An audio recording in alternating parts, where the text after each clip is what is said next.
Child and old age care নামে একটি আশ্রয়কেন্দ্রের প্রতিষ্ঠাতা মিল্টন সমাদ্দারের বিরুদ্ধে ওঠা অভিযোগগুলো ভয়ঙ্কর বলে মন্তব্য করেছেন ঢাকা মহানগর পুলিশের অতিরিক্ত কমিশনার মোহাম্মদ হারুনুর রশিদ। ডিবি পুলিশের এই কর্মকর্তা বলেছেন, মিল্টন সমাদ্দারের বিরুদ্ধে যেসব অভিযোগ উঠেছে সেগুলো পুঙ্খানুপুঙ্খভাবে তদন্ত করা হবে। যদি তিনি এগুলো করে থাকেন তবে ভয়ঙ্কর অপরাধ করেছেন, প্রমাণ পাওয়া গেলে তাকে ছাড় দেওয়া হবে না।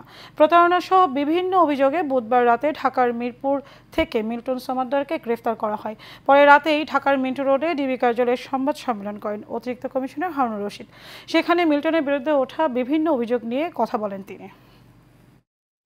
এটা সে উত্তর দিয়েছে এবং বৃদ্ধা আশ্রমে বৃদ্ধদের চিকিৎসা দেওয়া হয় না বলে গণমাধ্যমে এসেছে, সেটাও তাকে জিজ্ঞাসা করা হলে যে আপনি যে 30-35 লাখ টাকা খরচ করেন, টাকা পান কোথায়?